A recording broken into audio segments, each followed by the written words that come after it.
Le 15 octobre 1975, Victoire Lemoine, une actrice de 24 ans, quitte le théâtre de la Huchette dans le 5e arrondissement de Paris après une répétition nocturne. Elle ne reviendra jamais chez elle. Son appartement à Montmartre reste intact, ses vêtements pliés dans l'armoire, son café du matin encore dans la tasse sur la table de la cuisine. Pendant 26 ans, sa disparition demeure un mystère absolu pour la police parisienne, pour sa famille, pour ses amis du milieu théâtral. Aucune trace, aucun corps, aucune explication. Puis, en juillet 2001, lors de travaux de rénovation dans un ancien bâtiment théâtral abandonné près du Marais, des ouvriers découvrent une lettre manuscrite cachée derrière un mur. Une lettre écrite par Victoire elle-même, datée du 14 octobre 1975, un jour avant sa disparition. Ce que révèle cette lettre bouleversera tout ce que l'on croyait savoir sur cette jeune femme talentueuse et sur les événements qui ont précédé sa disparition. Comment une lettre d'adieu peut-elle rester cachée pendant plus d'un quart de siècle, dans un lieu que personne n'a pensé à fouiller? Et surtout, que contenait exactement ce message qu'elle a choisi de laisser derrière elle, mais pas chez elle? Avant de continuer avec cette histoire troublante, si vous appréciez les cas mystérieux, réels comme celui-ci, abonnez-vous à la chaîne et activez les notifications pour ne manquer aucun nouveau cas. Maintenant, découvrons comment tout a commencé. Paris, automne 1975. La France sort à peine des turbulences de mai 68 et la capitale française vibre encore d'une effervescence culturelle intense. Le quartier de Montmartre, avec ses rues pavées et ses escaliers interminables menant au Sacré-Cœur, abrite une communauté artistique foisonnante. Peintres, musiciens, acteurs et poètes se côtoient dans les petits cafés enfumés de la Butte, débattant jusqu'à l'aube de Sartre, de Beckett, d'Artaud et de la révolution théâtrale qui secoue les scènes parisiennes. C'est dans ce contexte que Victoire Lemoine s'est installée 3 ans plus tôt, en 1972, après avoir obtenu son diplôme du Conservatoire national supérieur d'art dramatique. Elle loue un petit appartement de 2 pièces au dernier étage d'un immeuble délabré de la rue Lepic, chez une propriétaire âgée nommée Madeleine Garnier.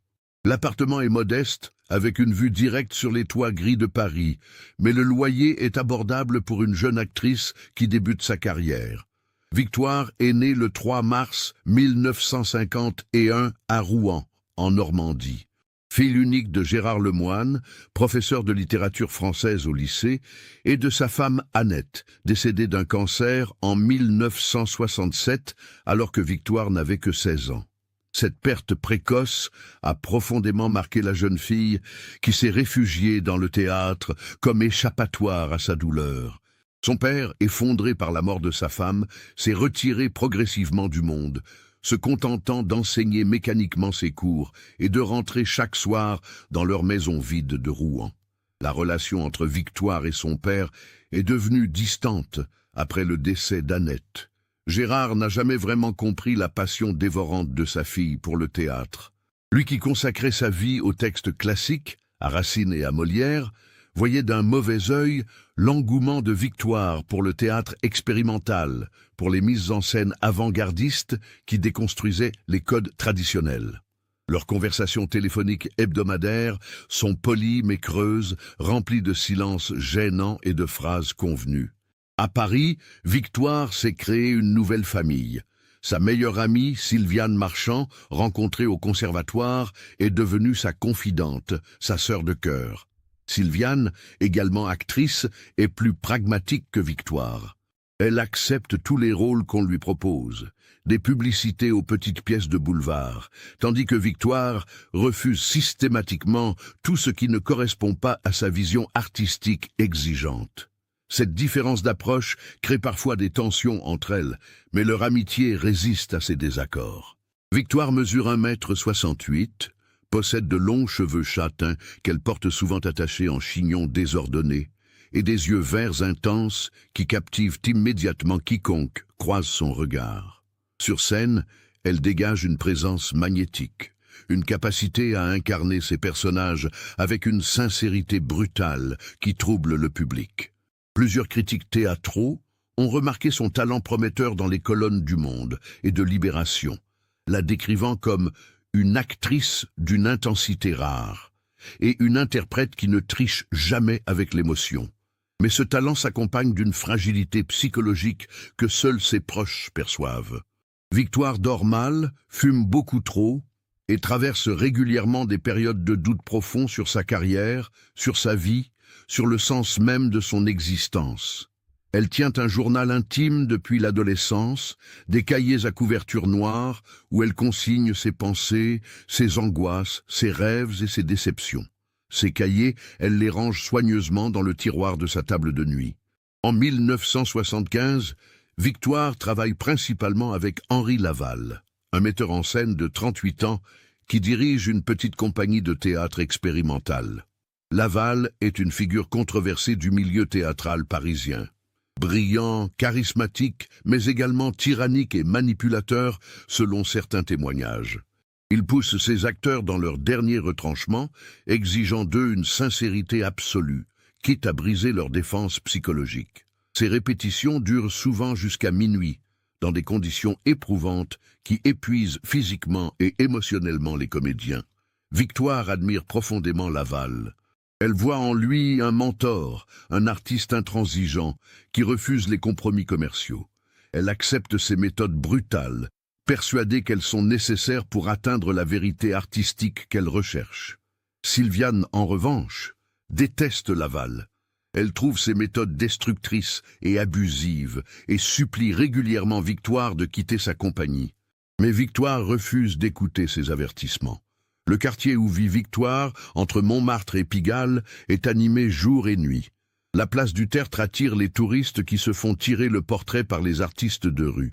Plus bas, vers Pigalle, les sex-shops et les cabarets illuminent les trottoirs de leurs néons criards. Victoire connaît tous les commerçants de son quartier. Ahmed, qui tient le petit café en bas de sa rue, où elle prend son café le matin, Monsieur Lefebvre, qui vend des journaux au kiosque de la Place Blanche, Madame Chen, qui gère l'épicerie ouverte tard le soir, où Victoire achète ses cigarettes gauloises. Sa routine est bien établie. Elle se lève vers 10 heures, descend prendre un café et un croissant chez Ahmed, en lisant le journal, puis consacre l'après-midi à l'étude de ses textes ou à des auditions. Les répétitions avec la compagnie de Laval commencent généralement vers 18 heures et se prolongent jusqu'à minuit, parfois plus tard. Ensuite, Victoire rentre chez elle à pied, même tard dans la nuit, traversant les rues désertes de Montmartre, perdue dans ses pensées. Octobre 1975 est un mois crucial pour Victoire. La compagnie de Laval prépare une nouvelle création, une adaptation moderne d'Antigone de Sophocle, où Victoire doit tenir le rôle principal. La première représentation est prévue pour le 25 octobre au théâtre de la Huchette, une petite salle intimiste de 85 places située rue de la Huchette, dans le quartier latin. C'est un théâtre mythique qui a accueilli la cantatrice chauve et la leçon d'Ionesco en représentation ininterrompue depuis 1957. Pour Victoire, obtenir ce rôle représente la consécration de 3 années d'efforts acharnés. Antigone, cette figure de la résistance qui refuse de plier face au pouvoir tyrannique, résonne profondément avec ses propres convictions. Elle se prépare avec une intensité presque maniaque, répétant ses répliques des centaines de fois, explorant chaque nuance émotionnelle du personnage. Mais quelque chose change dans son comportement durant les premières semaines d'octobre. Sylviane le remarque immédiatement. Victoire devient plus distante, plus secrète. Elle annule plusieurs de leurs rendez-vous habituels, prétextant la fatigue ou le besoin de se concentrer sur son rôle. Lors de leur conversation téléphonique, sa voix semble étrangement atone, vidée de son énergie habituelle. Quand Sylviane lui demande si tout va bien, Victoire répond par des formules évasives. « Oui, je suis juste fatiguée » ou « C'est normal, la pression avant la première ». Le 13 octobre, 2 jours avant sa disparition, Victoire téléphone à son père à Rouen. C'est leur conversation hebdomadaire habituelle, chaque dimanche à 19 h. Gérard Lemoine racontera plus tard aux enquêteurs que cet appel lui a semblé étrange. Victoire paraissait calme, presque trop calme. Elle lui a posé des questions inhabituelles sur sa mère décédée, sur leurs premières années de mariage, sur l'amour qu'ils partageaient. Gérard, surpris par ces questions, a répondu brièvement, mal à l'aise d'aborder des sujets aussi personnels.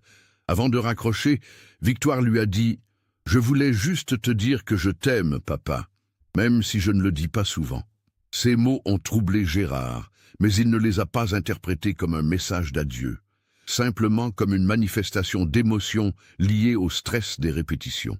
Le 14 octobre 1975, un mardi, commence comme une journée ordinaire pour Victoire Lemoine. Elle se réveille vers 9h30 dans son appartement de la rue Le Pic. Le ciel parisien est gris, typique de l'automne, avec une température fraîche autour de 12 degrés. Victoire prépare son café dans la petite cuisine, allume une cigarette et s'installe près de la fenêtre pour regarder les toits de Paris s'éveiller progressivement. À 10h15, Madeleine Garnier, sa propriétaire qui habite au 2e étage du même immeuble, entend Victoire descendre les escaliers. Elle ouvre sa porte et échange quelques mots avec la jeune actrice. Madeleine témoignera plus tard que Victoire lui semblait pensive, mais pas particulièrement inquiète. Elle portait un jean, un pull en laine beige et son manteau marron habituel. Elle tenait à la main son sac en cuir usé, celui qu'elle emporte toujours avec elle, contenant son portefeuille, ses clés, son paquet de cigarettes et son texte d'Antigone. Victoire se rend comme chaque matin au café d'Ahmed. Elle commande un café crème et un croissant, s'installe à sa table habituelle près de la vitrine et lit Le Monde pendant une vingtaine de minutes. Ahmed se souviendra qu'elle n'a presque pas touché à son croissant, ce qui était inhabituel. Quand il lui demande si tout va bien, elle répond simplement « Oui, j'ai juste l'estomac un peu noué à cause des répétitions. » Elle paie, laisse un pourboire généreux et part vers 11h. Entre 11h et 14h, les mouvements de Victoire sont plus difficiles à retracer. Plusieurs témoins affirment l'avoir vue marcher dans différents quartiers de Paris. Une vendeuse d'un magasin de disques près de Saint-Michel se souvient d'une jeune femme, correspondant à sa description, qui a acheté un album de Léo Ferré vers midi. Un employé d'une librairie de la rue de la Huchette pense l'avoir vue feuilleter des livres de poésie vers 13h, mais il n'en est pas absolument certain. À 14h30, Victoire appelle Sylviane depuis une cabine téléphonique. Sylviane est chez elle, dans son appartement du 11e arrondissement. La conversation dure environ 15 minutes. Sylviane racontera aux enquêteurs que Victoire voulait la voir absolument, qu'elle avait quelque chose d'important à lui dire. Elles conviennent de se retrouver le lendemain, mercredi 15 octobre, pour déjeuner ensemble dans un restaurant près de République. Victoire insiste particulièrement sur ce rendez-vous, faisant promettre à Sylviane de ne pas l'annuler. « C'est vraiment important », répète-t-elle plusieurs fois. Sylviane, intriguée, lui demande pourquoi elle ne peut pas lui en parler tout de suite au téléphone. Mais Victoire répond qu'elle préfère le faire en personne. Vers 16h, Victoire remonte chez elle, rue Le Pic. Madeleine Garnier l'entend rentrer et marcher dans l'appartement au-dessus d'elle. Elle y reste environ 2 heures. Que fait-elle pendant ce temps? Les enquêteurs tenteront plus tard de le déterminer en examinant l'appartement. Sur la table de la cuisine, ils trouveront une tasse de thé vide et un cendrier contenant 6 mégots de cigarettes. Sur son bureau, des feuilles de papier avec des notes manuscrites concernant son personnage d'Antigone. Rien ne semble avoir été dérangé ou emporté, à l'exception d'un détail que personne ne remarquera immédiatement. L'un de ses cahiers intimes, le dernier qu'elle utilisait, manque à l'appel. À 18h précises, Victoire quitte son appartement pour se rendre à la répétition. Elle porte les mêmes vêtements que le matin. Jean, pull beige, manteau marron. Elle a son sac en cuir en bandoulière. Madeleine Garnier la croise à nouveau dans l'escalier. Cette fois, elle trouve que Victoire a un air déterminé, presque solennel. Quand elle lui souhaite une bonne répétition, Victoire s'arrête, se retourne et lui dit « Merci pour tout, Madame Garnier. Vous avez été très gentille avec moi ces 3 années. » Madeleine est surprise par ces paroles, qui sonnent comme un adieu, mais elle les interprète simplement comme de la nervosité avant la première du spectacle. Le trajet de Montmartre au théâtre de la Huchette prend environ 30 minutes en métro. Victoire prend la ligne 2 à Anvers jusqu'à Odéon, puis marche le reste du chemin. Plusieurs personnes l'aperçoivent dans le métro, mais personne ne remarque rien d'inhabituel dans son comportement. Elle arrive au théâtre vers 18h45. La répétition commence à 19h. Henri Laval est présent, ainsi que les 7 autres acteurs de la production. Ils répètent l'intégralité de la pièce, qui dure environ 1h30. Tous les témoins affirmeront plus tard que Victoire était exceptionnelle ce soir-là, qu'elle jouait avec une intensité et une profondeur émotionnelle qu'ils ne lui avaient jamais vues auparavant. Laval lui-même, pourtant avare de compliments, lui dit à la fin de la répétition « Ce soir, tu as vraiment été Antigone. Continue comme ça et la première sera un triomphe. » Après la répétition, vers 21h, les acteurs restent discutés dans le petit foyer du théâtre. Victoire participe peu à la conversation. Elle fume cigarette sur cigarette, les yeux perdus dans le vague. Vers 22h, elle annonce qu'elle va rentrer chez elle. Plusieurs personnes lui proposent de partager un taxi ou de prendre le métro ensemble, mais elle refuse poliment, disant qu'elle préfère marcher un peu pour décompresser. C'est la dernière fois que quelqu'un voit Victoire Lemoine. Elle sort du théâtre de la Huchette à 22h05. 3 témoins différents confirmeront l'avoir vue remonter la rue de la Huchette en direction du boulevard Saint-Michel. Elle marche lentement, son sac en bandoulière, les mains enfoncées dans les poches de son manteau. Un couple de touristes américains prend une photo du quartier latin ce soir-là et on aperçoit Victoire en arrière-plan, traversant le boulevard Saint-Michel vers 22h10. Après cela, plus rien. Victoire Lemoine disparaît complètement. Elle n'arrive jamais chez elle. Elle ne se présente pas au déjeuner avec Sylviane le lendemain. Elle ne vient pas à la répétition du mercredi soir. Son téléphone ne répond pas. Son appartement reste fermé, silencieux.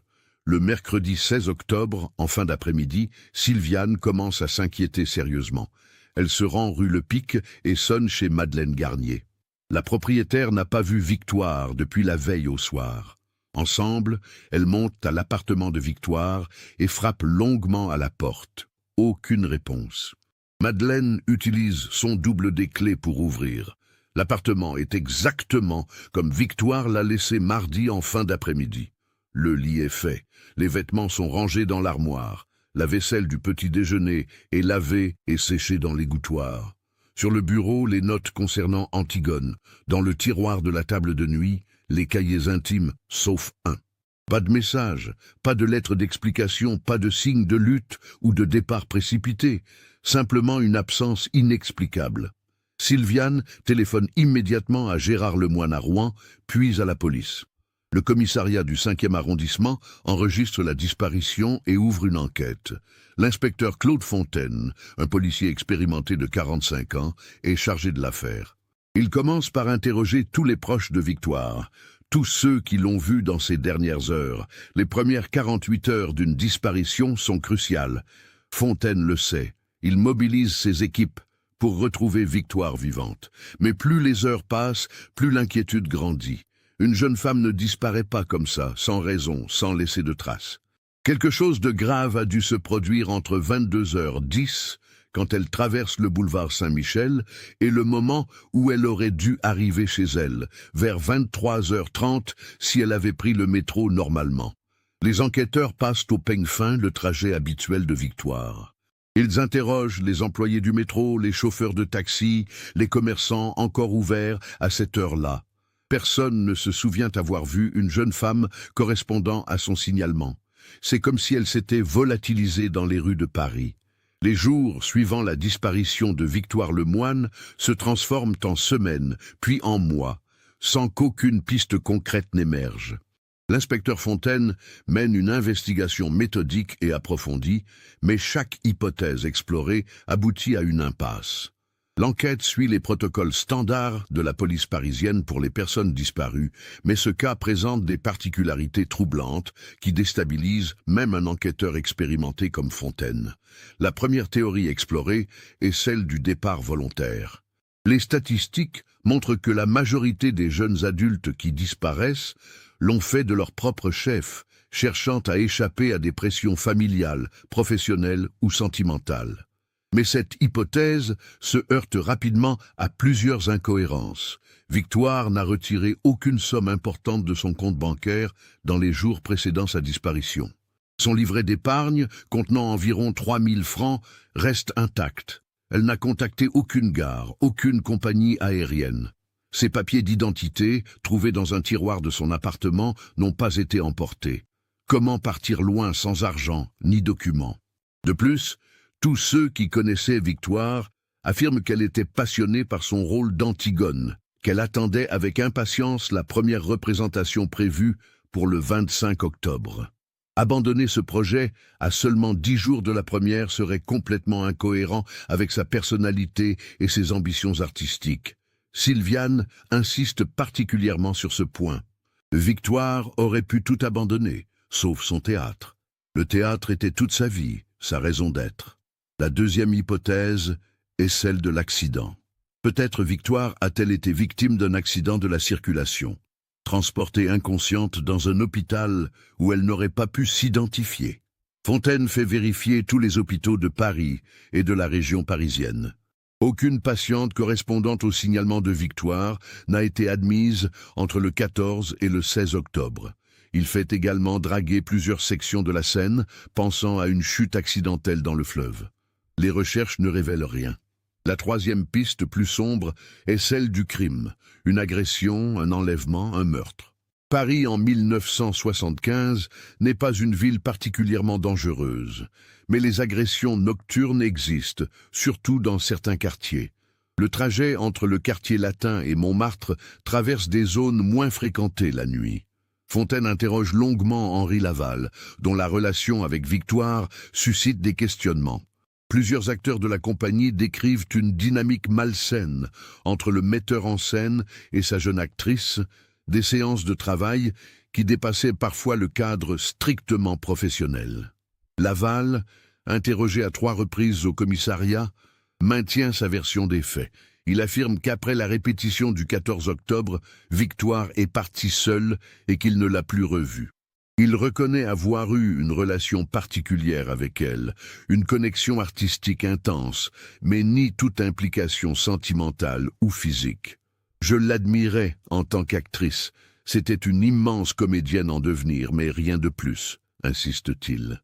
Son alibi pour la soirée du 14 octobre est solide. Il a pris un verre avec 2 autres comédiens de sa troupe dans un bar de Saint-Germain-des-Prés jusqu'à minuit 30, puis est rentré chez lui dans le 15e arrondissement. Les témoignages confirment sa présence au bar. Gérard Lemoine quitte Rouen et s'installe provisoirement à Paris pour participer aux recherches.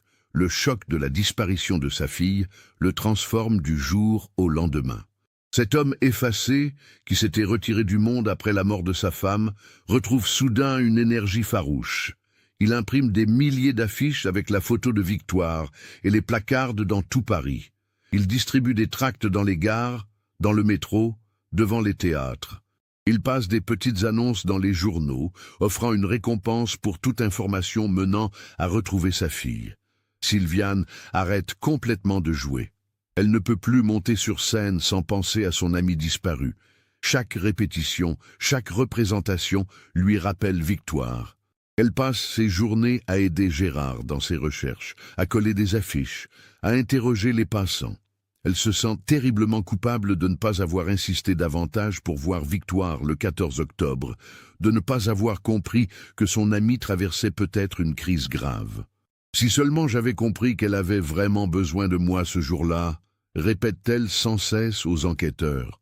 En novembre 1975, l'enquête commence à s'essouffler. Fontaine a exploré toutes les pistes sérieuses sans résultat. Il élargit ses recherches en contactant les polices d'autres villes françaises, pensant que Victoire aurait pu partir loin de Paris. Aucune personne correspondant à son signalement n'a été signalée ailleurs. Il fait également publier des avis de recherche dans la presse nationale. L'histoire de la jeune actrice disparue fait quelques articles dans les journaux, attirant brièvement l'attention médiatique, mais sans générer de nouvelles pistes exploitables. Le théâtre de la Huchette annule définitivement la production d'Antigone. Henri Laval tente de la remonter avec une autre actrice, mais le projet échoue. L'ombre de Victoire plane sur la compagnie et plusieurs comédiens préfèrent partir travailler ailleurs.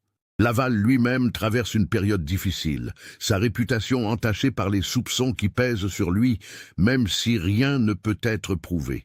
Les mois deviennent des années.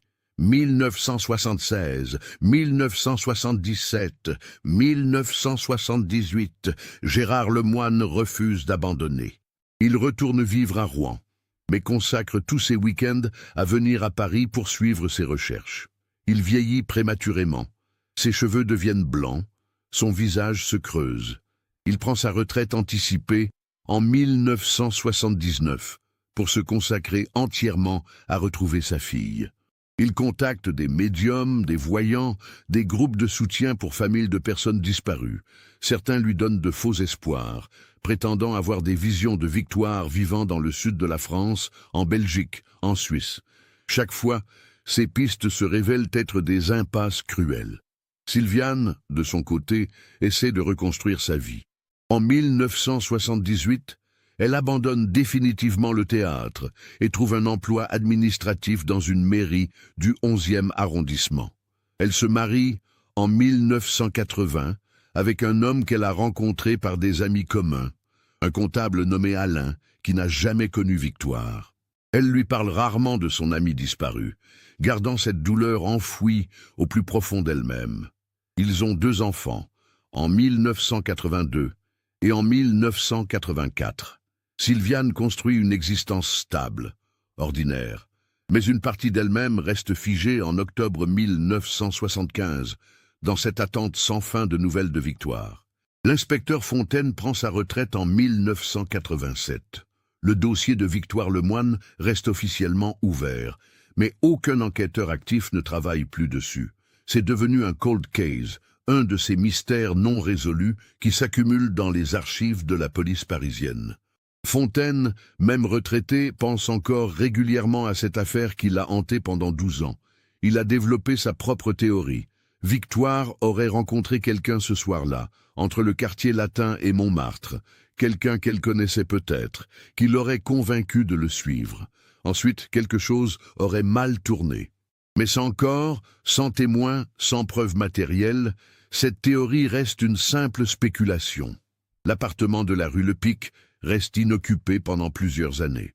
Madeleine Garnier, la propriétaire, refuse d'y faire entrer de nouveaux locataires, espérant toujours que Victoire reviendrait un jour. Les affaires de la jeune actrice restent exactement où elles étaient.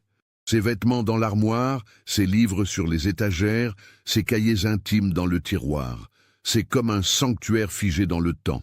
Madeleine décède en 1989, à l'âge de 82 ans. Ses héritiers vendent l'immeuble à un promoteur immobilier qui rénove entièrement les appartements. Les affaires de Victoire sont alors emballées et remises à Gérard Lemoine, qui les entrepose dans sa cave à Rouen sans jamais avoir le courage de les trier. Les années 90 arrivent. Paris change, se modernise. Le Minitel remplace progressivement les annuaires téléphoniques, les premiers ordinateurs personnels font leur apparition. Internet commence à se développer timidement. La France traverse des mutations profondes. Mais pour Gérard Lemoine, le temps s'est arrêté en octobre 1975. Il a maintenant 78 ans. Sa santé décline. Il souffre de problèmes cardiaques, d'arthrose, de troubles de la mémoire. Il vit seul dans sa maison de Rouen, entouré des photos de Victoire enfant, adolescente, jeune femme. Chaque soir, avant de se coucher, il regarde ces photos et se demande ce qui a bien pu arriver à sa fille. Sylviane mène une vie tranquille avec sa famille, mais elle pense encore à Victoire presque chaque jour. Parfois, dans la rue, elle croit apercevoir son amie dans la foule.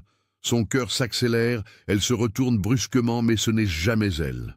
Juste une femme qui lui ressemble vaguement, avec de longs cheveux châtains et une démarche similaire. Ces fausses reconnaissances la bouleversent à chaque fois, rouvrant une plaie qui ne s'est jamais vraiment refermée. Henri Laval continue sa carrière de metteur en scène, mais il n'atteint jamais la reconnaissance qu'il espérait. Il monte des spectacles dans de petits théâtres de banlieue, travaille occasionnellement pour la télévision. Les rumeurs sur sa relation avec Victoire le poursuivent tout au long de sa carrière. Certains l'accusent ouvertement d'être responsable de sa disparition, même sans la moindre preuve. Il développe une réputation sulfureuse dont il ne parvient jamais à se débarrasser complètement. En privé, lors d'interviews accordées à des journalistes culturels, il évoque parfois Victoire avec une nostalgie mêlée de regrets. C'était une immense actrice. Si elle avait vécu, elle serait devenue l'une des plus grandes de sa génération. Juillet 2001. Paris suffoque sous une canicule exceptionnelle. Les températures dépassent régulièrement les 35 degrés. Les Parisiens qui le peuvent fuient la capitale pour les plages de la côte atlantique ou les montagnes. Ceux qui restent cherchent l'ombre et la fraîcheur dans les parcs, sur les bords de Seine, dans les cinémas climatisés.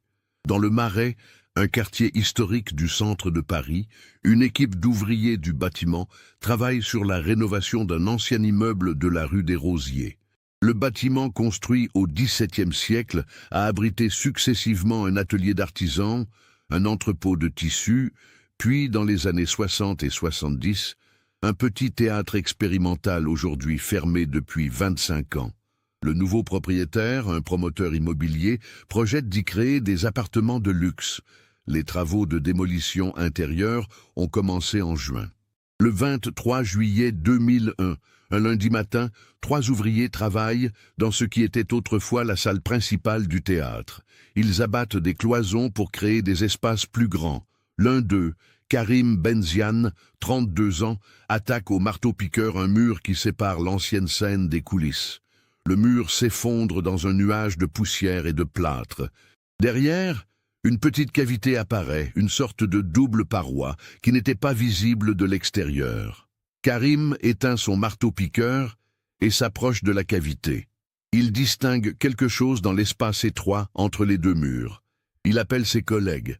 Ensemble, ils élargissent l'ouverture et découvrent plusieurs objets coincés dans cet espace.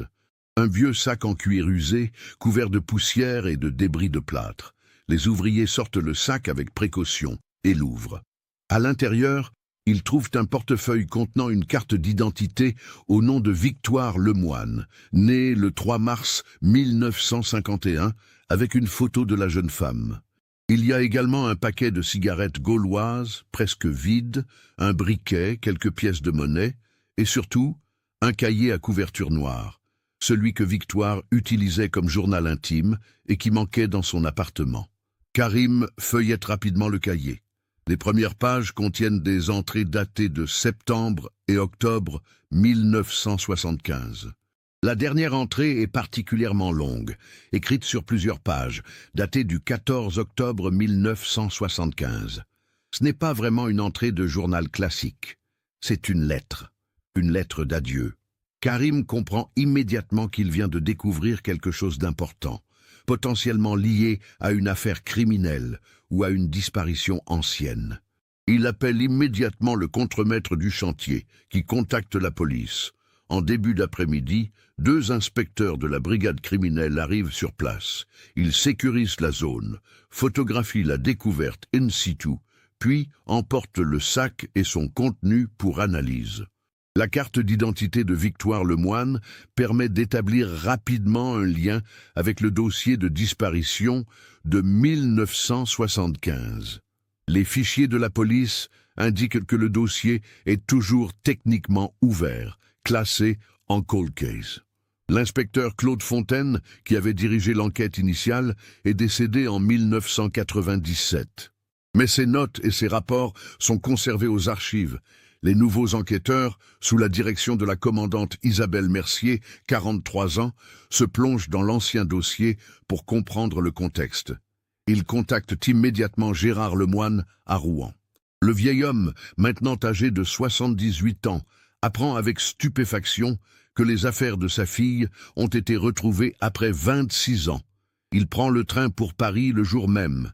Isabelle Mercier le reçoit dans son bureau et lui explique la découverte. Elle lui montre la carte d'identité de Victoire, le sac qu'elle portait le soir de sa disparition. Gérard le reconnaît immédiatement. « Oui, c'est son sac. Elle ne s'en séparait jamais, murmure-t-il, la voix brisée par l'émotion. Isabelle Mercier évoque l'existence du cahier et de la longue lettre datée du 14 octobre. Elle demande à Gérard s'il souhaite la lire ou s'il préfère que la police l'étudie d'abord. Gérard hésite longuement puis répond « Je veux la lire. J'ai attendu 26 ans pour savoir ce qui lui est arrivé. Je dois savoir maintenant. » Isabelle lui remet une photocopie du cahier. L'original doit rester sous scellé pour analyse graphologique et expertise judiciaire. Gérard Lemoine s'installe dans une salle d'interrogatoire, mise à sa disposition, et commence à lire le journal intime de sa fille. Les premières pages, écrites en septembre et début octobre 1975, relatent des événements ordinaires de la vie de Victoire. Répétitions, conversations avec Sylviane, réflexions sur son travail d'actrice, doutes sur son talent. Mais au fur et à mesure que Gérard avance dans la lecture, le ton change. Les entrées deviennent plus sombres, plus inquiètes.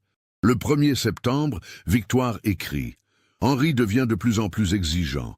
Hier soir, il m'a fait répéter la même scène pendant 4 heures d'affilée. J'étais épuisé, au bord des larmes, mais il disait que ce n'était pas encore assez vrai, pas assez profond. Je commence à me demander si je suis vraiment capable de jouer Antigone comme il l'imagine. » Le 8 septembre.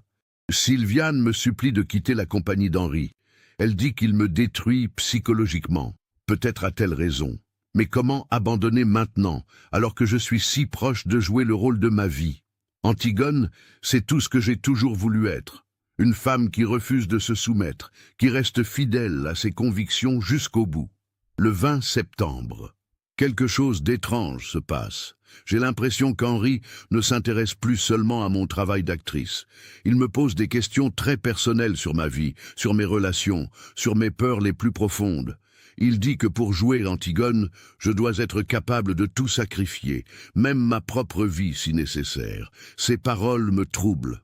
Le 2 octobre. Henri m'a demandé de rester seul avec lui après la répétition. Les autres acteurs sont partis. Nous avons parlé pendant des heures dans le théâtre vide. Il m'a dit qu'il voyait en moi une actrice exceptionnelle, mais que je me retenais encore, que j'avais peur d'aller jusqu'au bout. Il m'a demandé si j'étais prête à faire un véritable sacrifice artistique. Je ne suis pas sûr de comprendre ce qu'il voulait dire. Le 8 octobre. J'ai découvert quelque chose aujourd'hui qui m'a profondément choqué. En rangeant des vieux programmes de spectacle dans la réserve du théâtre de la Huchette, je suis tombé sur des coupures de presse de 1968. Elle parle d'une jeune actrice nommée Marianne Dulac qui travaillait avec Henri à cette époque. Elle a disparu en mai 1968 pendant les événements. L'article dit qu'elle préparait un rôle important dans une pièce mise en scène par Henri. Elle n'a jamais été retrouvée. Quand j'ai demandé à Henri ce qui était arrivé à Marianne, il est devenu furieux. Il m'a dit de ne jamais reparler de ça, que c'était une période douloureuse de sa vie et que ça ne me regardait pas. Gérard s'arrête de lire, bouleversé. Une autre actrice avait disparu avant Victoire, et Henri Laval était impliqué dans les 2 cas. Pourquoi l'inspecteur Fontaine n'avait-il jamais mentionné cela en 1975? Gérard appelle immédiatement Isabelle Mercier et lui lit ce passage. La commandante note soigneusement ces informations et promet de vérifier immédiatement les archives concernant Marianne Dulac. Gérard reprend sa lecture, les mains tremblantes. Le 12 octobre, 2 jours avant la disparition, Victoire écrit « J'ai peur, j'ai vraiment peur maintenant. Henri m'a convoqué hier soir dans un ancien théâtre abandonné du Marais près de la rue des Rosiers. Il y organisait autrefois des représentations avant que le lieu ne soit fermé. Il voulait me montrer quelque chose, disait-il. Quand je suis arrivé, il n'y avait personne d'autre que lui. Il m'a emmené dans les coulisses, dans une petite pièce où il conservait des archives de ses anciens spectacles. Il m'a montré des photos de Marianne Dulac. Elle me ressemble beaucoup. Même âge, même physique, même intensité dans le regard. Henri avait les larmes aux yeux en regardant ces photos. Il m'a dit « Tu es comme elle. Tu as le même don, la même capacité à te sacrifier pour l'art. » Marianne l'avait compris. J'espère que toi aussi tu le comprendras. » Ces paroles m'ont glacé. J'ai prétexté un rendez-vous et je suis parti rapidement. Le 13 octobre, l'avant-dernier jour. Je ne sais pas quoi faire. Henri m'a téléphoné ce matin. Il dit que nous devons avoir une conversation importante avant la répétition de demain. Il veut me retrouver dans le vieux théâtre du Marais à 20h. J'ai peur d'y aller seul, mais si je refuse, je sais qu'il va me retirer le rôle d'Antigone. Et ce rôle, c'est tout pour moi.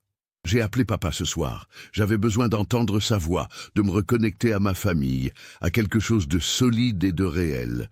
Je lui ai dit que je l'aimais. Je ne suis pas sûr de le lui avoir dit assez souvent ces dernières années.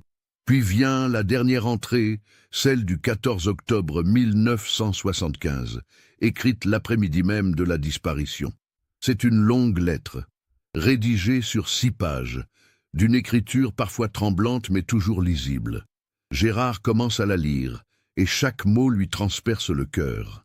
14 octobre 1975, 16 heures. Si quelqu'un lit ces mots un jour, c'est que j'aurais eu raison d'avoir peur.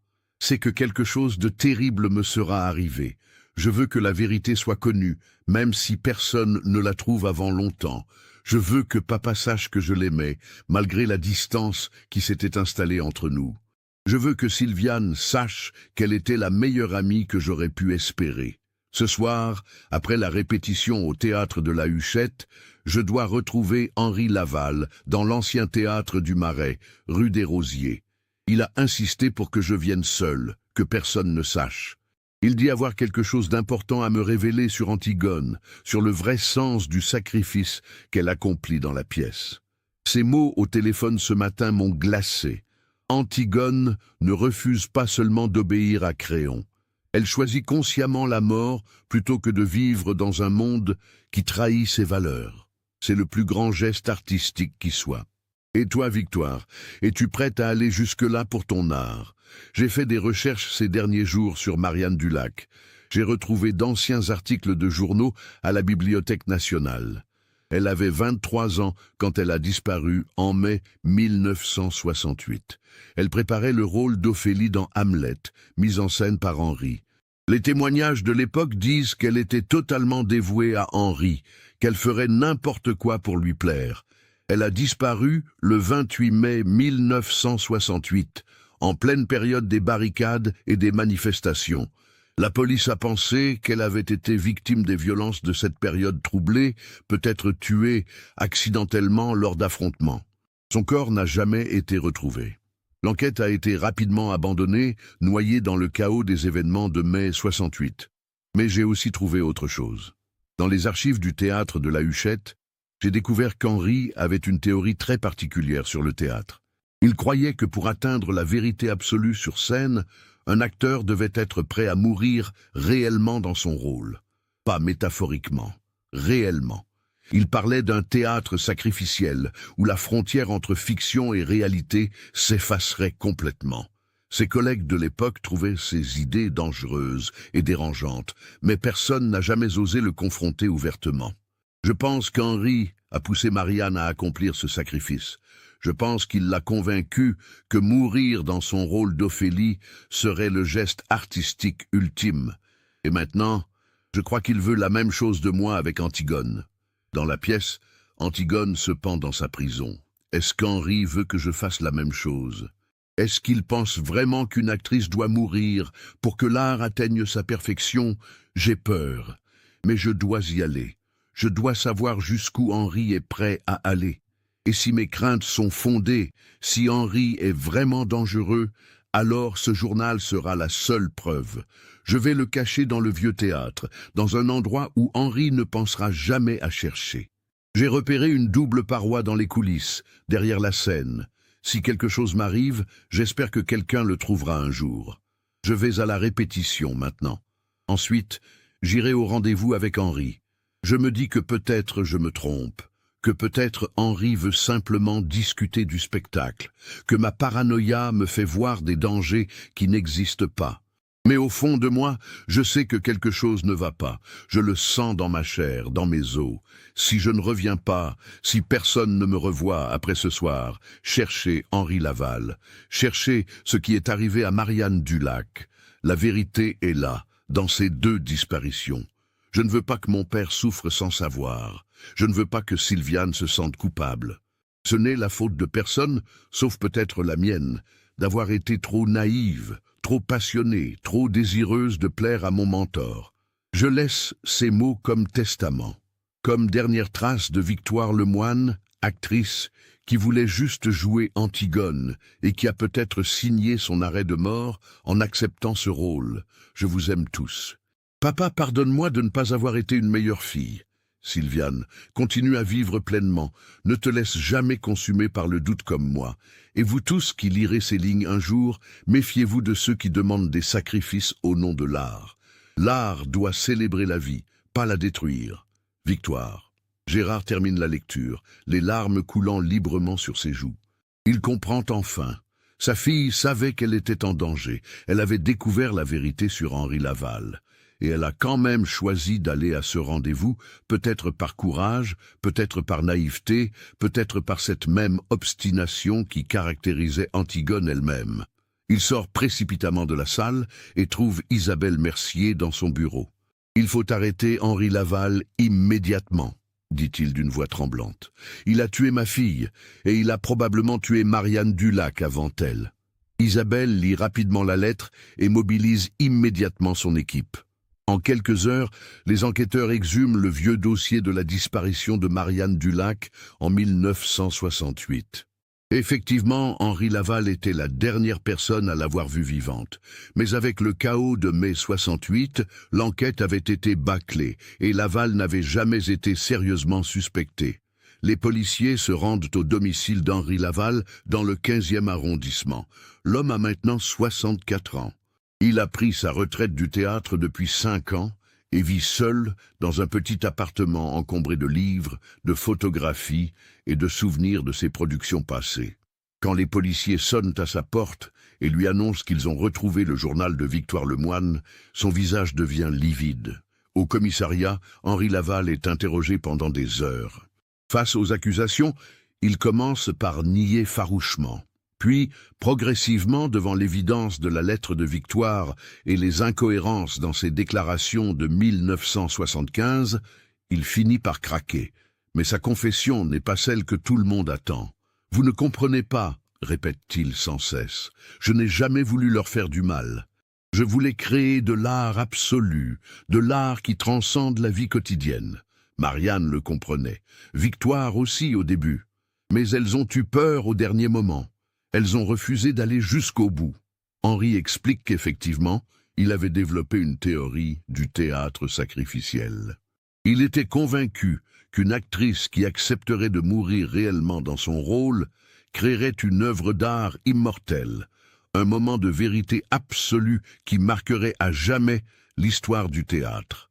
Avec Marianne Dulac, en 1968, il avait essayé de la convaincre de se suicider sur scène lors de la dernière représentation d'Hamlet, jouant Ophélie jusqu'à la mort réelle.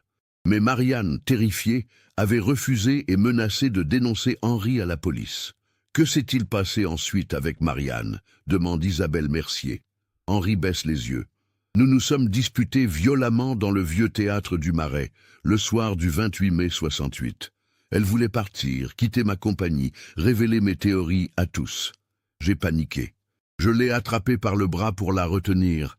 Elle s'est débattue. Il y avait un escalier raide qui descendait vers les anciennes loges en sous-sol. Elle a perdu l'équilibre. Elle est tombée. Sa tête a heurté les marches en pierre. Quand je suis descendu, elle était morte. Je n'ai pas voulu la tuer, c'était un accident. Mais j'ai paniqué. Dehors, Paris brûlait, les barricades, les manifestations. J'ai caché son corps dans les fondations du théâtre, sous le plancher du sous-sol. Personne n'est jamais venu chercher là. Le silence dans la salle d'interrogatoire est pesant.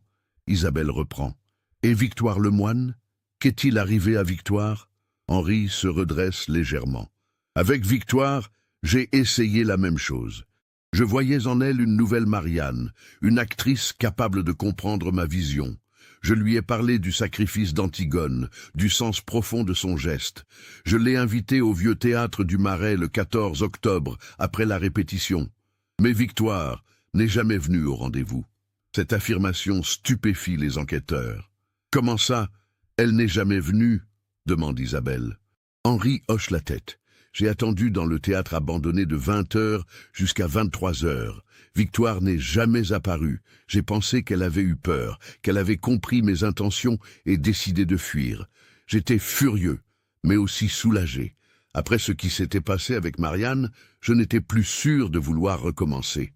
Le lendemain, quand j'ai appris sa disparition, j'ai d'abord pensé qu'elle s'était enfuie volontairement pour m'échapper. Puis, quand l'enquête s'est intensifiée, j'ai eu peur d'être accusé.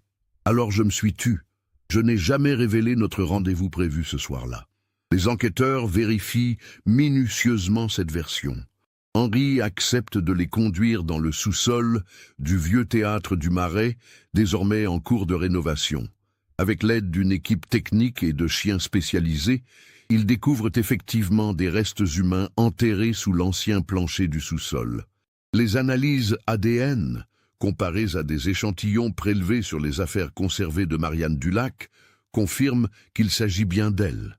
Marianne Dulac est retrouvée 33 ans après sa mort. Mais où est Victoire? Si elle n'est jamais allée au rendez-vous avec Henri, qu'est-il advenu d'elle entre 22h10, quand elle est vue sur le boulevard Saint-Michel, et le moment où elle aurait dû rentrer chez elle? Les enquêteurs reprennent toute l'investigation depuis le début, avec ces nouvelles informations. Ils reconstituent minutieusement la soirée du 14 octobre 1975. Victoire est sortie du théâtre de la Huchette à 22h05. Elle a remonté la rue de la Huchette. Elle a traversé le boulevard Saint-Michel vers 22h10.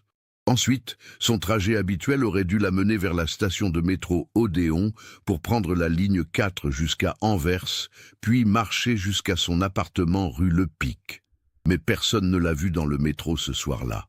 Une nouvelle hypothèse émerge. Et si Victoire avait décidé de marcher jusqu'au théâtre du Marais pour y cacher son journal, avant d'aller ou non au rendez-vous avec Henri? Le vieux théâtre du Marais, où Karim a trouvé le sac, se situe rue des Rosiers, à environ 25 minutes à pied du théâtre de la Huchette. Victoire aurait pu s'y rendre, cacher son journal dans la double paroi des coulisses comme elle l'avait prévu, puis ressortir. Mais après, les enquêteurs interrogent à nouveau tous les témoins potentiels du secteur. Ils épluchent les archives de faits divers d'octobre 1975. Et là, ils découvrent quelque chose qui avait échappé à l'enquête initiale. Le 15 octobre 1975 au matin, vers 6h, un accident de la circulation a été signalé rue de Rivoli, non loin du Marais. Un camion de livraison de boulangerie a heurté violemment un piéton. Le conducteur, paniqué, n'a pas stoppé immédiatement. Quand il s'est finalement arrêté 100 mètres plus loin et est revenu sur les lieux, le piéton avait disparu. Il n'y avait que des traces de sang sur la chaussée. Le conducteur a signalé l'accident à la police. Mais comme aucun corps n'a été retrouvé et qu'aucune disparition correspondante n'avait été signalée dans les heures suivantes, l'affaire a été classée comme un délit de fuite, sans suite. Mais maintenant, avec le recul, cette affaire prend un tout autre sens. Et si la personne percutée était Victoire? Les enquêteurs retrouvent le conducteur du camion, aujourd'hui âgé de 68 ans et retraité depuis longtemps. Il se souvient parfaitement de cet accident qui l'a hanté toute sa vie. C'était une femme jeune. Je l'ai vue au dernier moment traverser la rue. J'ai freiné, mais je l'ai quand même heurtée. Elle est tombée. Je suis sorti du camion, complètement paniqué. Elle était allongée sur le trottoir. Elle saignait de la tête. J'ai couru chercher de l'aide dans une boulangerie proche. Quand je suis revenu avec le boulanger, moins de 2 minutes plus tard, elle n'était plus là. Juste du sang. Nous avons cherché partout aux alentours, mais elle avait disparu. J'ai pensé qu'elle s'était relevée et enfuie, peut-être par peur ou par confusion. Les enquêteurs approfondissent cette piste. Dans les rapports médicaux d'octobre 1975, ils trouvent l'admission d'une patiente amnésique à l'hôpital Saint-Antoine, le 15 octobre au matin vers 7h30. Une femme d'environ 25 ans, blessée à la tête, sans papier, incapable de dire son nom ou son adresse. Elle avait été trouvée errant confuse dans les rues du 11e arrondissement par un passant qui l'avait conduite aux urgences. Le dossier médical indique que cette patiente souffrait d'un traumatisme crânien sévère avec amnésie rétrograde complète. Elle est restée hospitalisée pendant 3 mois, jusqu'en janvier 1976. Comme personne ne la réclamait et qu'elle ne pouvait identifier elle-même, elle avait été enregistrée sous le nom temporaire de Marie Dupont, un nom d'emprunt utilisé par l'administration hospitalière. En janvier 1976, sa mémoire n'étant pas revenue, elle avait été transférée dans un centre d'accueil pour personnes sans domicile. Ensuite, la trace se perd. Isabelle Mercier et son équipe contactent tous les centres sociaux et foyers d'accueil de la région parisienne. Après des semaines de recherches fastidieuses, ils retrouvent enfin une piste. Une femme correspondant au signalement vit depuis 26 ans dans un petit appartement social à Créteil, en banlieue parisienne. Elle travaille comme aide-soignante dans une maison de retraite. Elle se fait appeler Marie Dupont, le nom qu'on lui a donné à l'hôpital. Elle n'a aucun souvenir de sa vie avant octobre 1975. Le 28 septembre 2001, Gérard Lemoine, accompagné de Sylviane et d'Isabelle Mercier, se rend à Créteil. Ils sonnent à l'appartement de Marie Dupont. Une femme de 50 ans ouvre la porte. Elle a des cheveux courts grisonnants, un visage marqué par la vie, mais où l'on reconnaît encore les traits de la jeune Victoire. Quand Gérard voit sa fille pour la première fois en 26 ans, il s'effondre en larmes. « Victoire », murmure-t-il. La femme le regarde avec confusion. « Je suis désolé, je ne vous connais pas », dit-elle doucement. Les jours suivants sont consacrés à des examens médicaux approfondis. Les empreintes dentaires correspondent. Une vieille cicatrice sur l'avant-bras gauche que Victoire s'était faite enfant est présente. Les analyses ADN confirment sans aucun doute possible. Marie Dupont est Victoire Lemoine, mais la femme qui a survécu n'a gardé aucun souvenir de sa vie antérieure. Le traumatisme crânien a effacé 24 ans de souvenirs. Elle ne reconnaît ni son père, ni Sylviane, ni aucun des lieux de son ancienne vie. Les neurologues expliquent que l'amnésie rétrograde de Victoire est permanente et irréversible. Les dommages causés à son cerveau par l'accident ont détruit les connexions neuronales contenant ses souvenirs. Elle peut créer de nouveaux souvenirs depuis 1975, mais tout ce qui précède cette date a disparu à jamais. Elle a vécu ces 26 dernières années comme Marie Dupont, construisant une nouvelle identité, une nouvelle vie, sans savoir qui elle avait été avant. Victoire, ou plutôt Marie, accepte difficilement cette révélation. Elle regarde les photos de sa jeunesse, sans aucune reconnaissance. Elle lit son journal intime comme s'il avait été écrit par une étrangère. Elle rencontre son père régulièrement, essayant de construire une relation avec cet homme qu'elle ne se souvient pas avoir connu. Gérard, lui, doit faire le deuil d'une certaine manière de sa fille. La Victoire qu'il a connue, la jeune actrice passionnée, n'existe plus. À sa place, il y a Marie, une femme gentille et réservée, qui travaille dans une maison de retraite et qui mène une vie simple et tranquille. Sylviane rencontre plusieurs fois Marie. Ces rencontres sont douloureuses et étranges. Elle voit son amie d'enfance, mais cette femme ne partage aucun de leurs souvenirs communs. Marie écoute poliment Sylviane lui raconter leurs années au conservatoire, leurs rires, leurs rêves, mais ces histoires ne provoquent aucun écho en elle. C'est comme parler à un fantôme qui aurait emprunté le visage de Victoire. Henri Laval est condamné en 2002 pour homicide involontaire sur Marianne Dulac et dissimulation de cadavre. Il écope de 15 ans de prison. Lors de son procès, il maintient qu'il n'a jamais voulu tuer personne, que tout était au service de sa vision artistique. Les psychiatres qui l'examinent diagnostiquent une forme de mégalomanie narcissique et une absence totale d'empathie. Il meurt en prison en 2007 d'une crise cardiaque, à l'âge de 70 ans. Gérard Lemoine passe ses dernières années à essayer de connaître sa fille à nouveau, à construire des souvenirs neufs avec elle. Il lui parle de sa mère Annette, qu'elle ne se rappelle pas. Il lui montre des photos de famille, lui raconte leur vie à Rouen. Marie écoute attentivement, touchée par l'amour évident de cet homme, même si ses histoires restent abstraites pour elle. Gérard décède en 2005, à l'âge de 82 ans, ayant au moins eu la consolation de retrouver sa fille vivante, même transformée. Aujourd'hui, Marie Dupont, qui a légalement repris le nom de Victoire Lemoine après le procès, vit toujours à Créteil. Elle a pris sa retraite de son travail d'aide-soignante. Elle ne joue pas de théâtre, ne s'intéresse pas particulièrement à l'art dramatique. Cette passion qui dévorait la jeune Victoire a disparu avec ses souvenirs. Elle mène une existence paisible, cultive un petit jardin sur son balcon, fait du bénévolat dans une association d'aide aux personnes âgées. Parfois, elle sort le cahier à couverture noire et lit les mots écrits par celle qu'elle était autrefois.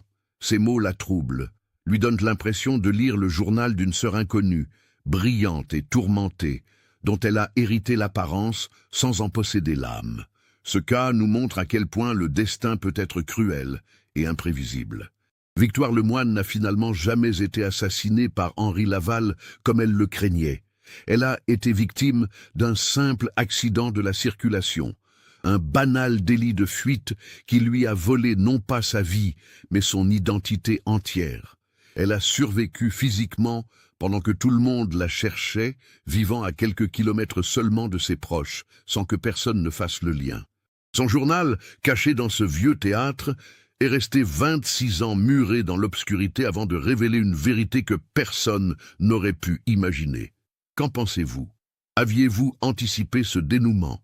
Avez-vous remarqué les indices semés tout au long de cette histoire? Partagez vos réflexions dans les commentaires. Si vous avez apprécié cette investigation approfondie, n'oubliez pas de vous abonner à la chaîne et d'activer les notifications.